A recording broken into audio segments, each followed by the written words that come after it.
let xn be a sequence of positive real numbers which one of the following statement is always true। नीचे जो statement है वो कौन से हमेशा ट्रू होगी। तो xn अगर कन्वर्जेंट हो तो xn मोनोटोन होगी। तो अब मुझे अगर इस ऑप्शंस को डिस्कार्ड करना है तो मुझे क्या चाहिए, एक कन्वर्जेंट सीक्वेंस चाहिए जो मोनोटोन ना हो। यानी कि मोनोटोन ना हो, मोनोटोन होने का मतलब है क्या तो वो इंक्रीज करेगी या वो डिक्रीज करेगी। और मोनोटोन ना होने का मतलब है कि मुझको एक इस टाइप की सीक्वेंस चाहिए। सपोज करो दिस नंबर इज अल्फा, वो अल्फा के राइट में चले जाए। अल्फा के राइट में जाने का मतलब है इंक्रीज कर जाए। अल्फा के लेफ्ट में जाने का मतलब है वो डिक्रीज कर रही है। क्योंकि अगर ये कोई पॉजिटिव सीक्वेंस है तो अल्फा के राइट में जाने का मीनिंग होगा इंक्रीजिंग, और अल्फा के लेफ्ट में आने का मतलब होगा डिक्रीजिंग। तो मुझको कुछ इस टाइप के सीक्वेंस चाहिए।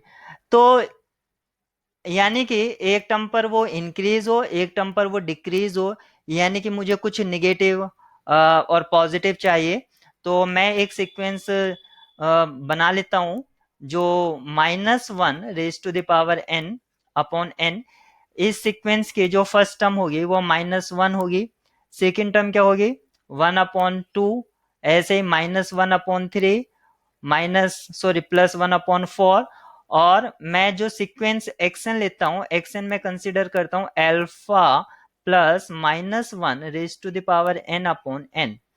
अगर मैं इस सीक्वेंस को कंसीडर करता हूं तो इस सीक्वेंस की जो टर्म्स होगी वो क्या होगी, अल्फा फर्स्ट टर्म सब्ट्रैक्ट हो जाएगी -1, फिर अल्फा प्लस हाफ, यानी कि अल्फा -1।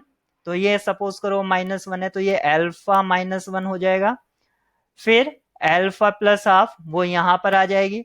फिर अल्फा -1/3 कुछ यहां आ जाएगी। तो वो इस तरह से अल्फा के नेबरहुड में ही रहेगा, एक तरह से स्मॉल नेबरहुड में ही रहेगा। तो ये जो सीक्वेंस है आपने जो ली है -1 raised to the power n/n, ये कन्वर्ट्स करती है जीरो को। और अल्फा एक कांस्टेंट सीक्वेंस है जो कन्वर्ट्स करेगी अल्फा को। तो यहाँ पर देख सकते हैं sum of two convergent sequence is again convergent. और ये जो कन्वर्ट्स करेगी ये अल्फा को कन्वर्ट्स करेगी। तो हाँ, मुझको एक ऐसा सीक्वेंस मिल रहा है जो कन्वर्जेंट है लेकिन मोनोटोन नहीं है। ठीक है, लेकिन इसने कहा था इज मोनोटोन, ऑलवेज ट्रू। तो ऑलवेज ट्रू ये नहीं है। xn square is convergent sequence then the sequence xn does not converge।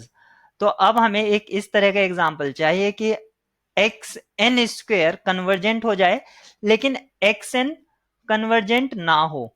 तो अगर इस ऑप्शंस को डिस्कार्ड करना है तो मुझे क्या चाहिए होगा कि xn भी कन्वर्जेंट चाहिए होगा, xn भी कन्वर्जेंट चाहिए और xn स्क्वेयर भी कन्वर्जेंट चाहिए।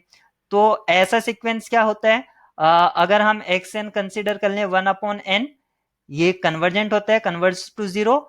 और एक्स एन स्क्वेयर क्या हो जाएगा, 1/n square, also convergent to zero. तो आपने देखा कि अगर एक्स एन स्क्वेयर कन्वर्जेंट है तो एक्स एन भी कन्वर्जेंट है, ऐसा मुझको मिल रहा है।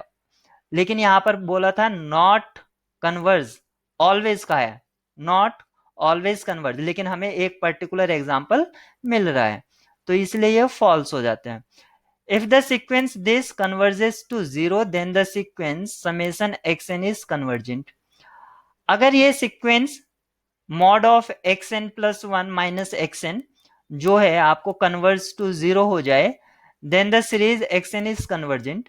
तो अगर हम यही वाला सीक्वेंस ले लेते हैं 1/n, तो इसका nth टर्म क्या होगा, xn+1 टर्म क्या होगा, n+1।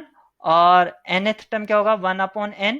अगर दोनों को सब्ट्रैक्ट कराएंगे तो क्या हो जाएगा, 1/n+1 -1/n, और जो हमें रिजल्ट देगा n+1। अब आप यहां पर देख सकते हैं ये जो सीक्वेंस है इस तरह से ये कन्वर्स करती है, यानी कि 1/n² + n, ये एक कन्वर्जेंट सीक्वेंस है। और ये कहां पर कन्वर्स करेगी, ये जीरो को कन्वर्स करेगी। तो ये जीरो को कन्वर्स कर रही है, लेकिन उसने कहा है then the sequence series, sorry sequence नहीं सीरीज का है, समेशन xn इज कन्वर्जेंट। तो समेशन 1/n हम सभी जानते हैं वो कन्वर्जेंट नहीं होती है। इसमें बाय पी टेस्ट लगा दीजिए, तो पी टेस्ट तो इसमें फेल हो जाएगा, क्योंकि यहाँ पर जो m है या p है वो इक्वल टू 1 है, तो यहाँ पर फेल हो जाता है। तो आप इसे कॉची क्राइटेरिया से कर लीजिए या किसी भी तरह से कर लीजिए। ये जो सीक्वेंस होती है सभी को वेल नोन होता है कि समेशन 1/n कन्वर्जेंट सीरीज नहीं है। तो यहाँ पर जो सीरीज कहा गया है समेशन 1/n इज कन्वर्जेंट, ये भी आपका फॉल्स हो जाता है। जब तीन ऑप्शंस आपके फॉल्स हो जाते हैं तो जो रिमेनिंग ऑप्शंस है वही आपका ट्रू होगा। और यहाँ पर कहा भी क्या गया है कि if xn is convergent sequence then e raise to the power xn is also convergent sequence. अगर कोई कन्वर्जेंट सीक्वेंस है, अगर कोई कन्वर्जेंट सीक्वेंस है तो अल्फा प्लस जो अभी मैंने बताया था उस टाइप का भी कन्वर्जेंट होगा। और अगर हम उसको e raise to the power यानी कि एक्सपोनेंशियल कर दें तो भी वो कन्वर्जेंट सीक्वेंस होगा। इसको आप प्रूव कर सकते हैं।